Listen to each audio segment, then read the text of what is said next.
The first NFL draft was 88 years ago, meaning that there have been an insane amount of players of different positions in the league. With the 2024 NFL draft just being a few weeks ago, I was pondering what is the highest overall pick that each position has been drafted with and what that pick was. So let's answer it. Let's go. Let's start out with the first place, where a position is drafted with the first overall pick in the draft. The most recent first overall pick, of course, was a quarterback named Caleb Williams in 2024. We haven't seen him play yet, considering his season hasn't started yet, but he looks like a really good prospect with great potential.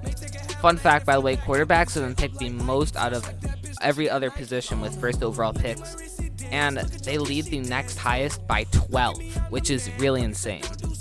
Next up is defensive end with Travon Walker to the Jaguars in 2022. So far, Walker hasn't been incredible, but he certainly hasn't been bad for the Jaguars and has helped their defense improve throughout the past 2 years. To get to the next first overall pick, we have to go back 9 years before Walker was drafted. In the 2013 NFL Draft, the Kansas City Chiefs selected offensive tackle with Eric Fisher being their first pick. Fisher stayed with the Chiefs for most of his career and barely played for anyone else. In his career, he won a Super Bowl and made the Pro Bowl twice. He was also very good in college, and overall is a really good offensive lineman. To get to our next position, we have to go into the 20th century, where wide receiver Keyshawn Johnson was picked by the New York Jets in 1996. Johnson played in the league for 10 years, where he amassed 10.5 thousand yards and 64 touchdowns off of 814 receptions. He played for the Jets until 2000, where he went to the Buccaneers. He played with the Buccaneers until 2004, where he moved to Dallas for 2 years before ending his career in Carolina for 1 year. He won a Super Bowl and made the Pro Bowl 3 times. He also had a very awarded college career. To find our next position, we have to only go back 1 year, where the Cincinnati Bengals selected running back Kajana Carter. I'm assuming I'm saying these names right. Unlike those above, Carter struggled to produce due to a barrage of injuries throughout his career. He played in 59 games, where he only started in 14. In his 8-year career, he only produced 1,100 yards and 20 touchdowns off of 319 attempts.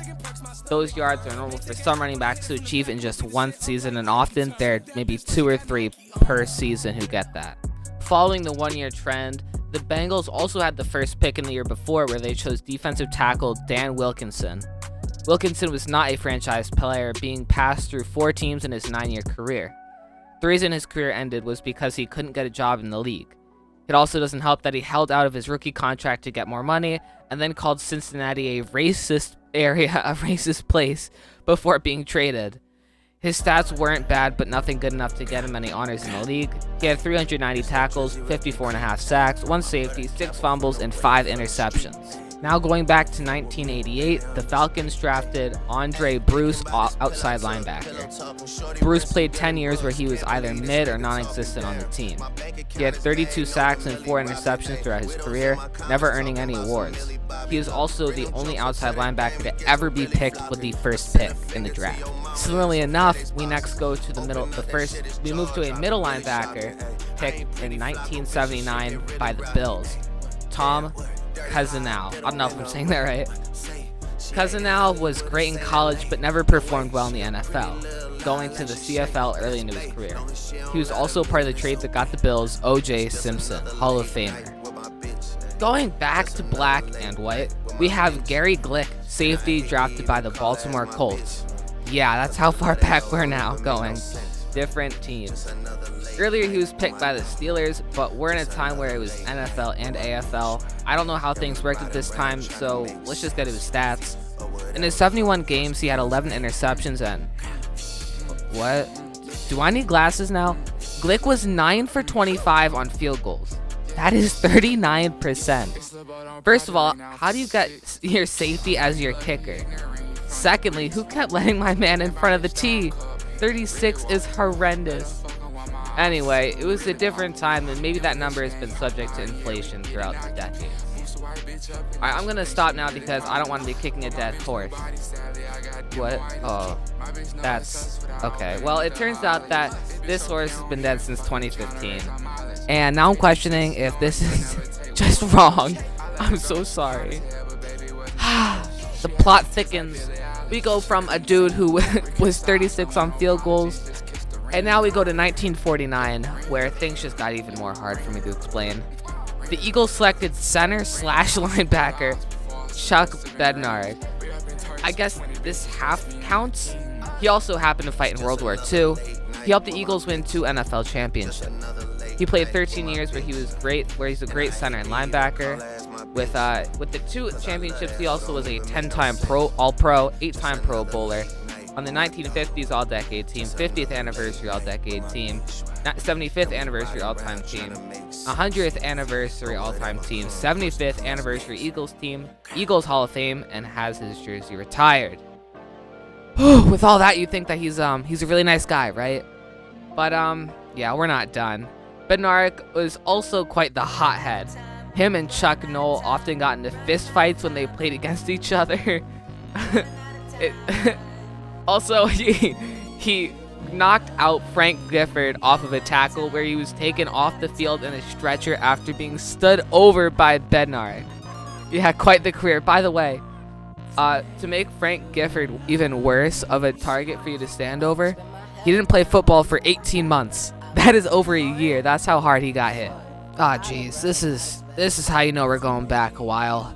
The Cleveland Rams selected fullback Corbett Davis with the first pick in the 1938 NFL Draft. He played football for only a few years before fighting World War II.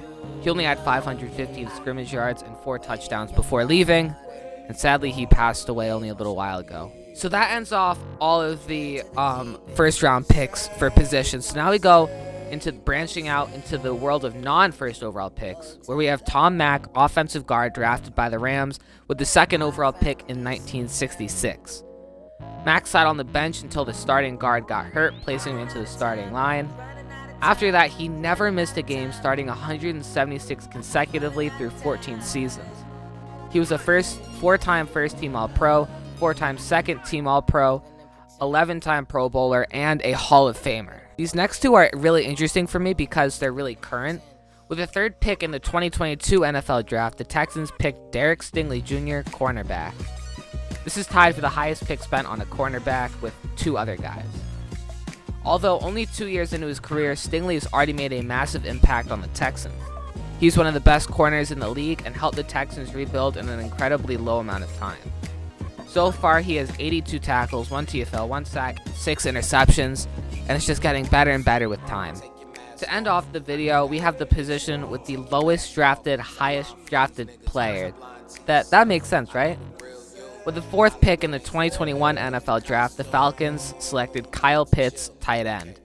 Although Pitts hasn't been in the best situation so far, he has managed to record 149 receptions for 2K yards and 6 touchdowns.